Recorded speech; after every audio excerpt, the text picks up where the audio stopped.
بسم اللہ الرحمن الرحیم۔ السلام علیکم ورحمۃ اللہ وبرکاتہ۔ عزیز طلباء، امید ہے کہ آپ خیریت سے ہوں گے۔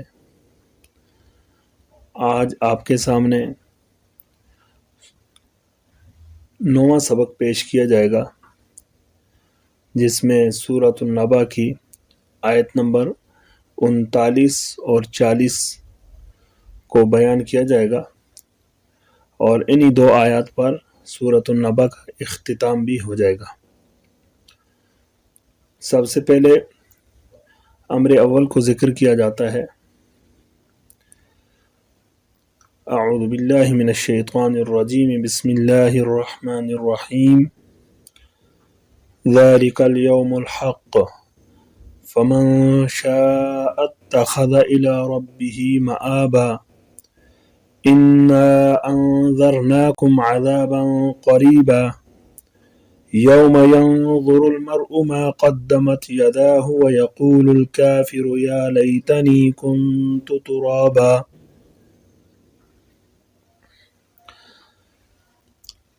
ترجمہ سن لیجیے گا۔ ذالک الیوم الحق،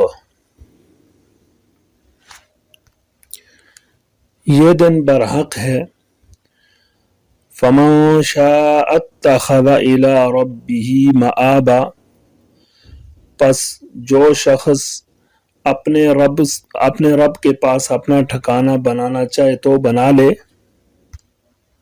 انا انذرناکم عذابا قریبا، بے شک ہم نے تم کو ایک عن قریب عذاب سے ڈرایا ہے۔ یوم ینظر المرء ما قدمت یداہ، جس دن ہر شخص ان اعمال کو دیکھے گا جو اس کے ہاتھوں نے کیے ہوں گے۔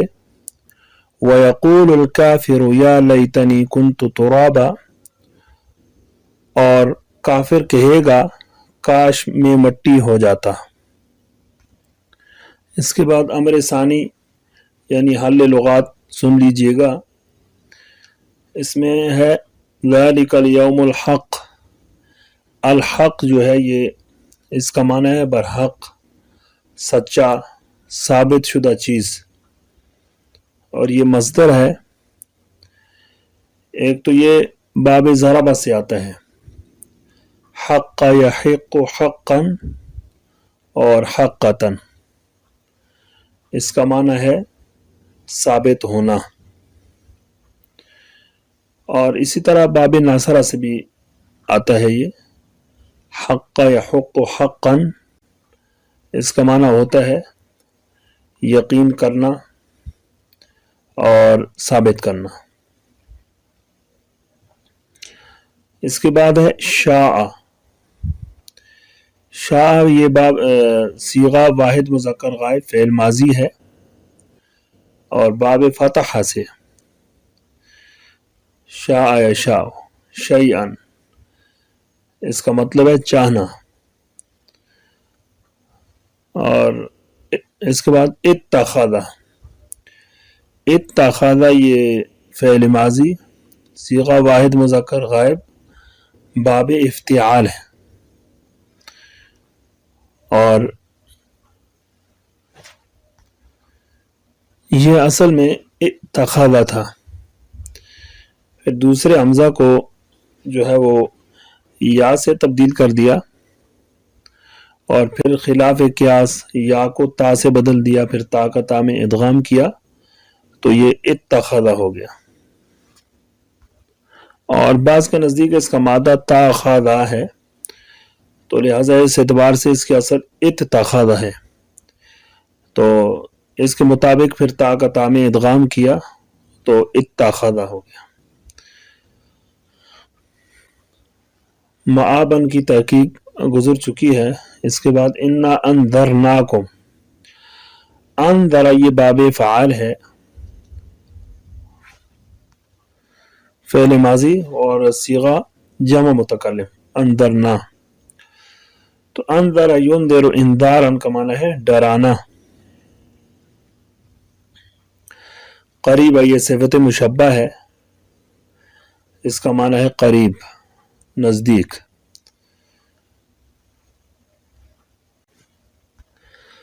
باب کرما سے قرب یقرب قربن و قرابتن، اس کا معنی ہے قریب ہونا. ینظر یہ فعل مضارع صیغہ واحد مذکر غائب، اور باب نصر سے نظر ینظر نظرا، اس کا معنی ہے دیکھنا. المرء بمعنی انسان، مذکر کے لیے آتا ہے. قدمت باب تفعیل ہے، صیغہ واحد مؤنث غائب، آگے بھیجنا. اور الکافر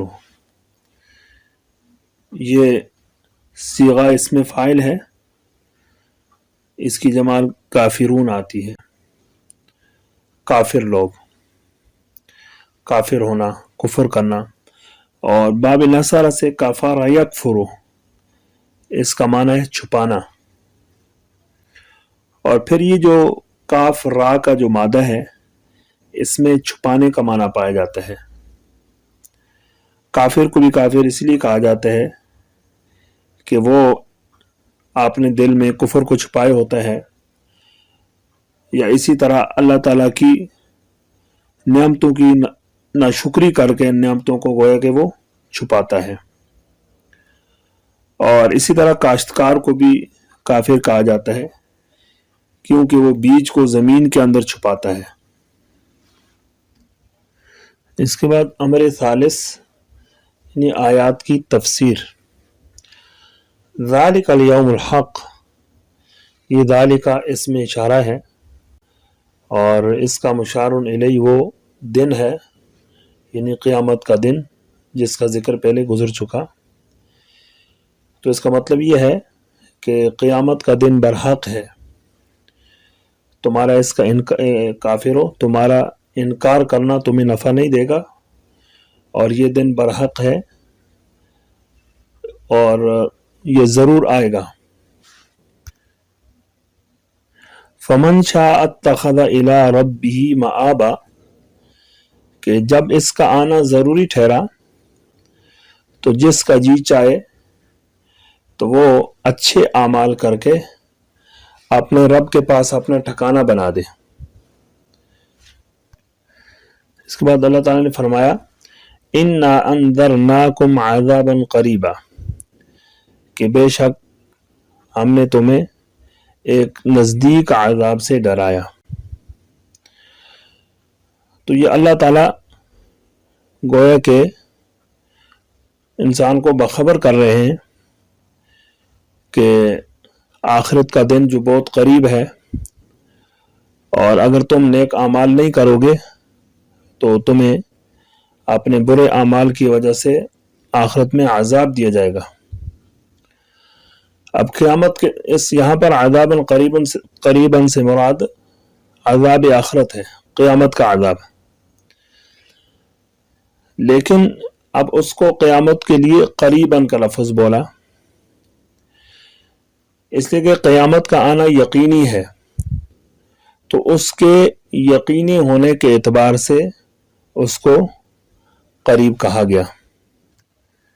یوم ینظر المرء ما قدمت یداہ، اس دن انسان چاہے وہ مومن ہو یا کافر اپنے کیے ہوئے اعمال کو دیکھے گا. اب اعمال کو دیکھنے کی دو صورتیں ہو سکتی ہیں. ایک یہ کہ جس طرح قرآنی آیات میں بھی ہے وَأَمَّا مَنْ أُوتِيَ كِتَابَهُ بِيَمِينِهِ، یا اس طرح أُوتِيَ كِتَابَهُ بِشِمَالِهِ. تو ان آیات میں نامہ اعمال دینے کا ذکر ہے، تو وہ اپنا نامہ اعمال دیکھے گا. اور اس کی دوسری صورت یہ ہو سکتی ہے کہ وہ اپنے اعمال کو مجسم صورت میں دیکھے گا، جیسا کہ بعض اعمال کے بارے میں احادیث میں بھی آیا ہے، زکوٰۃ کے بارے میں آیا ہے کہ زکوٰۃ کو ایک اجدہا کی صورت میں وہ دیکھے گا، اور قربانی کا جانور جو ہے یہ پل صراط پر یہ سواری بنے گا۔ تو ان اعمال کو دیکھنے کے بعد کافر کی جو حالت ہوگی اللہ تعالیٰ نے اس کو بیان کیا کہ وَيَقُولُ الْكَافِرُ يَا لَيْتَنِي كُنْتُ تُرَابًا، اور کافر کہے گا کہ کاش میں مٹی ہو جاتا۔ مفسرین نے آیت کے اس جز کے بھی دو معنی لکھے ہیں، دو مطلب لکھے ہیں۔ ایک مطلب تو یہ ہے کہ جب انسان اپنے اعمال بد کو دیکھے گا، کافر اپنے اعمال بد کو دیکھے گا، دیکھنے کے بعد اس کو اپنا عذاب یقینی طور پر نظر آئے گا، تو اس وقت وہ تمنا کرے گا کہ کاش میں انسان پیدا ہی نہ ہوتا تو مجھے ان عذاب کا وبال بھگتنا نہ پڑتا۔ اور دوسرا اس کا مطلب یہ ہے کہ جیسا کہ حدیث میں بھی آیا ہے کہ قیامت کے دن ساری زمین برابر و ہموار کر دی جائے گی، پھر اس دن انسان، جنات، وحشی، پالتو جانور سب جمع کر دیے جائیں گے، اور اگر دنیا میں کسی جانور نے دوسری جانور پر ظلم کیا ہوگا، مثلا سینگ والی بکری نے بغیر سینگ والی بکری کو مارا ہوگا، تو اس وقت دوسری بلا سینگ والی بکری کو کہا جائے گا کہ آپ اس کا اپنا بدلہ لیں، تو وہ اپنا بدلہ لے گی۔ جب سارے جانور اس طرح ایک دوسرے سے بدلہ لینے کے بعد فارغ ہو جائیں گے تو اللہ تعالیٰ تمام جانوروں کو حکم دیں گے کہ تم سب مٹی ہو جاؤ، چنانچہ وہ سارے مٹی ہو جائیں گے۔ اب یہ منظر دیکھنے کے بعد کافر لوگ تمنا کریں گے اور کہیں گے کہ یا لیتنا کننا ترابا، یا ایک کی طرف کہیں تو یہ کہے گا یا لیتنی کنت ترابا، کہ کاش میں بھی مٹی ہو جاتا، اور مٹی ہونے کے بعد اس عذاب سے مجھے بھی مٹی ہو جاتا اور اس عذاب سے مجھے بھی نجات ملتی۔ اب امر رابع یعنی ترکیب سن لیجئے گا، انا انذرناکم عذابا قریبا۔ انا حرف مشبہ بالفعل، اور نا ضمیر متکلم اس کا اسم ہے۔ انذرنا یہ فعل ہے، نا ضمیر اس کا فاعل ہے، اور کم ضمیر مفعول بھی اول۔ عذابا یہ موصوف ہے، اور قریبا صفت اول۔ یوم ينظر المرء ما قدمت يداه ويقول الكافر يا ليتني كنت ترابا۔